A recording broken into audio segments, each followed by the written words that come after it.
Hello दोस्तों, welcome back to my channel. आज मैं आप लोगों के लिए फिर से शुगर डॉग लाइफ इस जापानीज बीएल सीरीज का एपिसोड 5 का हिंदी एक्सप्लेनेशन शेयर करने वाली हूँ। तो बिना देरी के ही लेट्स स्टार्ट द वीडियो। पिछले एपिसोड के एंड में हमने देखा था कि आमासावा इसुमी को डेट के लिए पूछता है। ये सुनकर इसुमी तो बहुत ही शॉक हो जाता है। तो आमासावा उसे आगे कहता है कि तुम मेरे लिए ऐसे हमेशा ही डिलीशियस खाना बनाते हो, तो मैं तुम्हें थैंक्स कहना चाहता था। ये बात सुनकर इसुमी थोड़ा सा अपसेट होते हुए कहता है, ओह तो ये बात है। आमासावा उसे कहता है, जब भी मेरी ऑफ ड्यूटी रहेगी तो हम बाहर एक साथ घूमने जाएंगे। अब इसुमी भी अपसेट होते हुए कहता है, ओके ओके मैं समझ गया। अब आमासावा इसुमी ने जो खाना बनाया था उसकी तारीफ करने लगता है, लेकिन वो इसुमी का फेस देखकर कहता है, अरे तुम्हें क्या हुआ है। इसुमी अपना खाना कंटिन्यू करते हुए कहता है, नहीं मुझे कुछ नहीं हुआ है। आगे हम देखते हैं कि इसुमी जब क्लास में होता है तो वो आमासावा का मैसेज देखता है। आमासावा ने उसे पूछा था कि नेक्स्ट संडे मेरी छुट्टी है, तो क्या तुम नेक्स्ट संडे फ्री हो। बाद में उसने इसुमी को गुड नाइट का भी मैसेज किया था।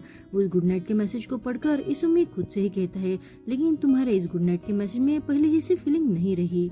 लेकिन क्या तुम सच में मेरे साथ डेट पर चलना चाहते हो। बात से वो मन ही मन खुश होकर ब्लश करने लगता है। वहाँ शोजी और यूही आ जाते हैं। शोजी इसुमी को ऐसे स्माइल करता हुआ देखकर उसे टीज करने लगता है। अभी यूही इसुमी को बताता है कि आज कुकिंग क्लब के अटेंडेंस की डेडलाइन है और शोजी उसे कहता है कि कुकिंग क्लब में अब स्पेशल इवेंट होने वाला है, इसलिए अटेंडेंस बहुत जरूरी है। और वो कुकिंग क्लब में होने वाले इवेंट का पैम्पलेट इसुमी को दिखाता है। वो इवेंट अगले संडे ही होने वाला था और वहाँ डिलीशियस बेंटो बनाने थे। वो पैम्पलेट पढ़ के इसुमी तो बहुत खुश होकर कहता है, अरे ये तो बहुत परफेक्ट है। आगे हम देखते हैं कि कुकिंग क्लब में सब सीनियर बहुत मेहनत से बेंटो बना रहे थे। तभी जूनियर अब एक सीनियर से पूछती है कि ये बेंटो लेजेंड क्यों है। तो वो सीनियर उन्हें बताती है कि ये मीटबॉल बेंटो प्यार से रिलेटेड है ना, इसलिए। अब इसुमी भी बहुत प्यार से मीटबॉल बेंटो बना रहा था। वो खुद से कहता है, शायद आमासावा और मैं इस मीटबॉल की वजह से ही एक साथ आ पाएंगे। उसके मीटबॉल ऑलमोस्ट रेडी हो जाते हैं तो शोजी वहाँ आकर उसे देखता है। वो कहता है, वाव ये कितने डिलीशियस लग रहे हैं, और वो उसका बाइट लेने लगता है। लेकिन इसुमी उसे वो खाने नहीं देता। तो यूही शोजी को फोक देते हुए कहता है, अरे इसुमी चाहता है कि तुम फोक से ये ट्राई करो। पर इसुमी शोजी को फिर से मना करते हुए कहता है, मैं तुम्हारे साथ ये नहीं शेयर करने वाला। तो शोजी अब सरप्राइज होकर कहता है, अरे लेकिन पिछली बार तो हमने ये एक साथ खाया था। तो इसमें उससे कहता है, लेकिन इस बार नहीं। तो शोजी कहता है, इसका मतलब ये है ना कि तुम्हें लवर मिल गया है, इसलिए तुम ये हमारे साथ शेयर नहीं करना चाहते हो। अब इसुमी एम्बेरस होते हुए कहता है, अरे तुम ऐसे कुछ भी बातें मत करो, और वो उन दोनों को वहाँ से भगा देता है। अब जब इसुमी बहुत खुश होकर आमासावा के लिए टिफिन प्रिपेयर कर रहा होता है तो शोजी और यूही दूर से ही उस पर नजर रख रहे थे। इसुमी को ऐसे खुश देखकर शोजी कहता है, मुझे पक्का पता है कि वो हमसे झूठ बोल रहा है। तो यूही कहता है, किसे पता, लेकिन उसने तो हमें इसके बारे में कुछ भी नहीं बताया। शोजी कहता है, मुझे लगता है कि उसे कोई अजीब सा इंसान मिल गया होगा, इसलिए हमें वो उसके बारे में बताना नहीं चाहता। अब ये सुनकर यूही इसुमी की फिक्र करते हुए कहता है, क्या कहा तुमने।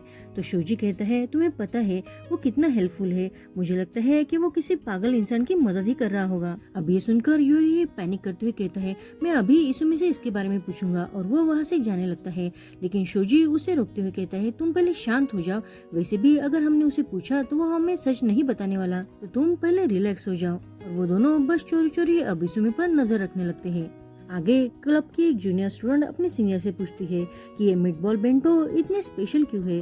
तो वो सीनियर उस मीटबॉल बेंटो की स्पेशलिटी बताते हुए कहती है, अगर हमने अपने हाथ से मीटबॉल बेंटो बनाए और हम जिसे चाहते हैं उस इंसान ने हमारे बनाए हुए बेंटो का फर्स्ट बाइट लिया, तो उन दोनों का प्यार बरकरार रहता है और रिश्ता मजबूत हो जाता है। बस इसी वजह से इसुमी अपने हाथों से बनाए हुए मीटबॉल फर्स्ट आमासावा को खिलाना चाहता था। इसुमी अपने बना हुए बेंटो के साथ आमासावा का पार्क में इंतजार कर रहा था और शोजी और यूही चोरी चोरी उस पर नजर रखे हुए थे। शोजी यूही से कहता है, अगर उसने हमें देख लिया तो वो हम पर गुस्सा करेगा। पर यूही इसुमी की फिक्र करते हुए कहता है, अरे लेकिन उसके साथ कुछ गलत हो गया तो, इसलिए हमें यहाँ रहना जरूरी है। तभी वहाँ आमासावा भागते हुए आता है। उसे देखकर इसुमी तो बहुत खुश हो जाता है। आमासावा कहता है, सॉरी मेरी वजह से तुम्हें वेट करना पड़ा। इसुमी कहता है, कोई बात नहीं है, और वो आमासावा का ड्रेस देखकर उसे पूछता है, ये तुमने कैसा ड्रेस पहना हुआ है। तो आमासावा कहता है, तुम उसकी फिक्र मत करो, मैं आज बहुत हार्ड ट्रेनिंग करने वाला हूँ। वो आगे इसुमी को थाई ची सिखाने लगता है। इसे देखकर इसुमी कहता है, अरे लेकिन तुम ये अचानक से मुझे क्यों सिखा रहे हो? तो आमासावा उसे कहता है, उस रॉबरी के बाद मैंने तुम्हें प्रॉमिस किया था ना कि मैं तुम्हें सेल्फ डिफेंस सिखाऊंगा। इसुमी उसे कहता है, अरे तुम तो सच में बहुत सीरियस लग रहे हो। अब आमासावा इसुमी को वही करने के लिए कहता है जो उसने अभी अभी करके दिखाया है। इसुमी वो करने लगता है, लेकिन आमासावा अब उसके बहुत ही पास आकर उसे वो कैसे करना है ये प्रॉपरली सिखा रहा था। अब उसे इतना पास देखकर इसुमी बहुत ही शर्मा जाता है और जल्दी से उसे अपने आप से दूर करते हुए कहता है, मैं खुद कर सकता हूँ। और वो दोनों अब योगा प्रैक्टिस करने लगते हैं। शोजी और ये दूर से ही उन दोनों को देख रहे थे। शोजी कहता है, इसमें तो बहुत जल्दी में ही यहाँ आ गया था, क्या वो जिस इंसान से मिलने वाला था वो पुलिस ऑफिसर ही है? ये पुलिस ऑफिसर कहीं देखा हुआ लग रहा है। तभी यूही कहता है, ये तो वही पुलिस ऑफिसर है ना जिसने इसुमी की मदद की थी। तो शोजी कहता है, पर वो तो बस उसे योगा सिखा रहा है, शायद इसुमी जिस इंसान से मिलने वाला था वो इसके बाद आने वाला है। पर यूही इसुमी के लिए बहुत परेशान हो जाता है। तो शोजी उससे कहता है, अरे तुम क्यों इतना अपसेट हो रहे हो? अगर इसुमी को गर्लफ्रेंड मिल जाएगी तो तुम अकेला ही पड़ जाओगे, इस वजह से तुम डर रहे हो ना? आगे हम देखते हैं कि इसुमी और आमासावा योगा करके थक जाते हैं। अब आमासावा तो वही जमीन पर लेट जाता है। तो इसुमी उसे कहता है, अरे तुम्हारे कपड़े गंदे हो जाएंगे। तो आमासावा उसे कहता है, तुम मुझे ज्वाइन क्यों नहीं कर लेते? तो इसुमी कहता है, ये तो बहुत चाइल्डिश एक्ट है। तो आमासावा उसे देखने लगता है। अब उसका ये इशारा समझकर इसुमी भी अब जमीन पर लेट जाता है। वो दोनों भी बहुत खुश और रिलैक्स होते हैं। तभी आमासावा अब इसुमी को देखने लगता है। तो इसुमी उसे कहता है, तुम क्या देख रहे हो? तो वो कहता है, मैं बस ऐसे सोच रहा हूँ, क्या मैं यहाँ सच में तुम्हारे साथ हूँ? तो इसुमी उसे कहता है, अरे इडियट, मैं सच में तुम्हारे साथ यही हूँ। आमासावा अब खुश होकर उसे कहता है, मुझे बहुत खुशी है कि तुम यहाँ आ गए। तो इसुमी उसे कहता है, हाँ मुझे भी अच्छा लगा, यहाँ आकर मुझे तुम्हारी एक डिफरेंट साइड देखने को मिली। अब आमासावा उठकर इसुमी से कहता है, अगर तुम्हें बुरा न लगे तो मैं तुम्हारे साथ कुछ करना चाहता हूँ। अब इसुमी ये सुनकर बहुत ही शौक हुए कहता है, और वो क्या है? आगे हम देखते हैं कि वो दोनों पानी में राइड कर रहे थे। अब इसुमी थोड़ा सा अपसेट होते हुए आमासावा से पूछता है कि तुम बस ऐसी राइड ही करना चाहते थे? हम दोनों एक साथ राइड कर रहे हैं इसलिए मुझे बहुत मजा आ रहा है। मुझे पता है कि अकेले राइड करना बहुत ही बोरिंग होता है, इसलिए मैंने तुम्हें यहाँ इनवाइट किया। अब उसकी ये बात सुनकर इसुमी सडनली कह देता है, अगर तुम्हें कोई प्रॉब्लम न हो तो मैं तुम्हारे साथ हर राइड शेयर कर सकता हूँ। अब ये सुनकर आमासावा उसके बहुत ही पास आकर उसे थैंक यू कहता है। अब उसे इतना क्लोज देखकर इसुमी बहुत ही नर्वस हो जाता है और अब आमासावा से नजरें चुराने के लिए वो बोट से बाहर देखते हुए कहता है, अरे ये बोट कहाँ जा रही है? पर आमासावा उसे जल्दी से अपनी ओर खींच लेता है और वो दोनों बहुत ही पास आ जाते हैं। इसुमी तो बस आमासावा को देखने लगता है, लेकिन आमासावा कहता है, अरे ऐसे इस वक्त बाहर देखना खतरे से खाली नहीं है। और वो इसुमी को बोट कैसे चलानी है वो सिखाने लगता है। अब उसे इतना क्लोज देखकर इसुमी और भी नर्वस होकर खुद का मुंह व्हील पर छिपा लेता है। तो आमासावा से पूछता है, अरे तुम्हें क्या हुआ है? क्या तुम्हारी तबीयत ठीक नहीं है? इसुमी उसे कहता है, नहीं मैं ठीक हूँ। और वो खुद से ही मन में कहता है, लेकिन तुम जो कर रहे हो उस वजह से मैं तो तुम्हें और भी लाइक करने लगा हूँ। आज शायद ऐसा भी हो सकता है कि हम दोनों एक हो जाए। अब इसुमी और आमासावा को एक साथ बहुत ही खुश देखकर यूही खुद से कहता है, क्या इसुमी जिसे पसंद करता है वो ये पुलिस ऑफिसर है? उन दोनों की अब बोट राइड खत्म हो गई थी। तो आमासावा अब बाहर आकर इसुमी को अपना हाथ देता है। तो इसुमी उसे देखकर चौंक जाता है। तो आमासावा कहता है, ऐसे आना बहुत ही डेंजरस है ना, इसलिए मैं तुम्हारी मदद कर रहा हूँ। तो इसुमी उसका हाथ पकड़ते हुए कहता है, तुम अभी भी मुझे बच्चों जैसे ही ट्रीट करते हो। उन्हें साथ में देखकर यूही खुद से कहता है, शायद मैं सच में अब अकेला पड़ गया हूँ। इसुमी और आमासावा एक दूसरे का हाथ पकड़कर ही पार्क में फिर से वापस आता है। आमासावा इसुमी का हाथ छोड़कर अब आगे जाने लगता है, लेकिन इसुमी तो अपने उस हाथ की तरफ ही देखने लगता है। तभी आमासावा इसुमी से कहता है, मुझे बहुत भूख लगी है, क्या हम कुछ खाने चले? अब इसुमी उसे बेंटो के बारे में बताने वाला होता ही है। तभी आमासावा से कहता है, अरे तुम्हें खाने में क्या क्या पसंद है, ये तो मैंने तुमसे पूछा ही नहीं। तो इसुमी अब सोचने लग जाता है। तो आमासावा उसे ऐसा सोचता हुआ देखकर कहता है, अच्छा वो जाने दो, मुझे ये बताओ कि तुम्हें कौन सा फूड नहीं पसंद है? तो इसुमी उसे कहता है, ऐसा कुछ भी नहीं है जो मुझे पसंद नहीं है, कि तुम बताओ कि तुम्हें कौन सा फूड नहीं पसंद है? तो अब आमासावा सोचते हुए कहता है, इसे तो कोई फूड नहीं है सेलरी के अलावा। अब ये सुनकर इसुमी तो बहुत शॉक हो जाता है। ये सुनकर इसुमी तो बहुत ही अपसेट हो जाता है, क्योंकि इसुमी ने मीट बॉल में सिलरी ही डाली हुई थी। उसे शोजी ने इसके बारे में कहा भी था कि कुछ लोगों को सिलरी पसंद नहीं आती, पर इसुमी ने शोजी को उसके फायदे बताकर उसे चुप कर दिया था। अब इसुमी का अपसेट फेस देखकर आमासावा से पूछता है कुछ हुआ है क्या? तो इसुमी कहता है नहीं कुछ भी नहीं। तभी आमासावा को कॉल आ जाता है। इसुमी खुद से ही मन में कहता है शायद हमें आज मीटबॉल नहीं खानी चाहिए, हम बाहर का कुछ खा लेंगे। तभी वो सुनता है कि आमासावा को ड्यूटी पर ज्वाइन होने के लिए कहा जा रहा था, लेकिन आमासावा कहता है कि मैं आज छुट्टी पर हूँ तो मैं नहीं आ सकता। अब इसुमी जल्दी से उसके पास जाकर उसे कहता है तुम मेरी फिक्र मत करो, तुम अपनी ड्यूटी ज्वाइन कर लो। तो आमासावा भी उसकी बात सुनते हुए कॉल पर कह देता है कि मैं जल्दी से वहाँ पहुँच जाऊंगा। फोन रखने के बाद इसुमी आमासावा से कहता है तुम मेरी चिंता मत करो, मैं ठीक हूँ। तो आमासावा इसुमी को कहता है हम दोनों में एज डिफरेंस है, लेकिन तुम सच में मेरे लिए बहुत इम्पोर्टेंट, मेरे अच्छे फ्रेंड हो। अब ये सुनकर इसुमी फिर से अपसेट हो जाता है और वो मन में ही खुद से कहता है यानी मैं तुम्हारा बस दोस्त ही हूँ। और वो जल्दी से फेक स्माइल करते हुए आमासावा से कहता है मैं सच में ठीक हूँ, हम बाहर खाने किसी और दिन चलेंगे। इतना कह के वो आमासावा को बाय करके वहाँ से जाने लगता है, लेकिन वो सच में अब बहुत ही हर्ट हो चुका था। थोड़ी दूर जाकर इसुमी अपना वही लंच बॉक्स देखते हुए उदास होकर बैठ जाता है। उसे दूर से शोजी और योही देख लेते हैं।